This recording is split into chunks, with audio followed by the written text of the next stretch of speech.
This is my role. I don't do anything, just clean the closet.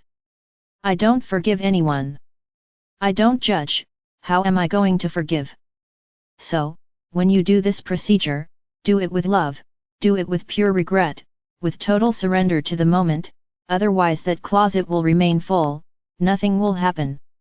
And here comes another question that is screaming now, how do you know if the closet is empty or not? It's easy, very easy. When you forgive someone, it is because they did something to you, it doesn't matter here whether you are right or not. Inside you, that someone hurt you, injured you in some way. So if you look after the procedure, look at this someone and you don't feel anything, you don't feel anger, you no longer feel resentment, you don't feel anything, you are even able to give them a sincere hug, you have forgiven them. Make sure the closet is empty at that point, regarding this person. Now you have forgiven, look at the person and it all comes back like a volcano exploding, your process was totally wrong, because you achieved nothing. So there's no doubt whether it worked or not. And the past, what did your soul do? Very well, there is no way for you to know, but the heart will tell. It is as if a great weight is lifted from their hearts. It's that feeling that you know you need to forgive, but you don't know why or who. And when you do the procedure, it seems to disappear and you feel light. And you will certainly feel this. Also an important thing to say, I said, you should do the lightning walk. And I keep saying the same thing. Because the walk is a transmutation, if you, using the procedures of forgiveness, clean out that closet, the transmutation will have little to do, you will no longer find almost anything in the bag, however, if the bag is completely empty, you will be cleaning up everything you can't even identify that you did during the day. So what is the point of the Ray walk? It's about always keeping them clean, it's about you being aware of all the mistakes you made that day, and the bag will be there, with some little things to be transmuted. So, you only have to gain, nothing to lose. And why are we insisting so much on these issues? Because you are there, in the third dimension. No one goes invisible for a day, in the third dimension. Unless you isolate yourselves, within a beautiful nature, a wonderful place, where you only had good feelings, oh, and with no one by your side to shake your confidence and balance. So, can any of you say that you don't get out of balance with anything? I believe no one.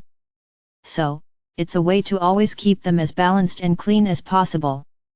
So you are doing the forgiveness procedure once a week, cleaning out everything that was left behind, cleaning out that closet, cleaning up the dirt from the past. Now, the transmutation happens with the dirt of the day, if you have already finished cleaning everything. But I can tell you that by doing both procedures, the transmutation will be very selective. Because all the masters will realize that you will be committed to cleansing yourselves of the past, then they will only worry about the day. Don't forget that the masters accompany you and know exactly what happened that day.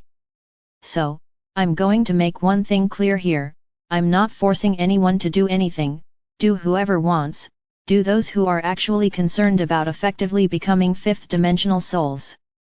Because even those who have financial difficulties and cannot buy the requested candle, I would say light whatever candle you can buy, it could even be a small one. Now if it is done with heart and commitment, I will know what to do. Now, don't use this subterfuge to reassure yourself, I can't find it.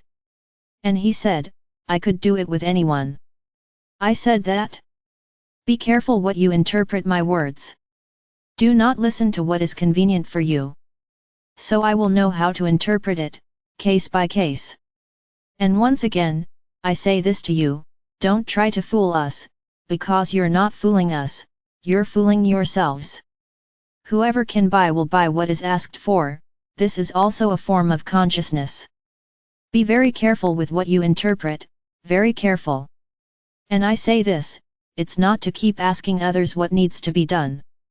If you don't understand, listen to the video several times, ask for my help, but don't disturb others with your doubts.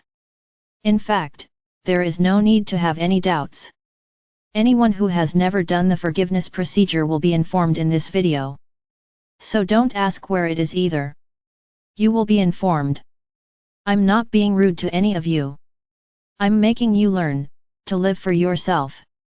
You are very used to turning to someone else for any problem, you are never capable of anything, you never achieve anything. Why?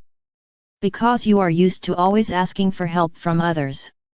Those who want, run after it, those who won't try to learn, to stop asking for help from others. So I don't want anyone here disturbing each other, asking what to do.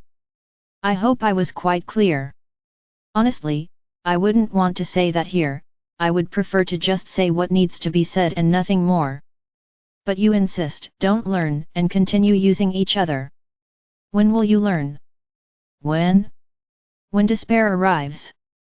Then will you remember that we exist? And I will tell you, it will be a little too late, because we have been by your side the whole time and you just ignore us.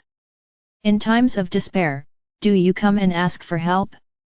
Of course, we will give you help, proportional to your faith, proportional to your journey.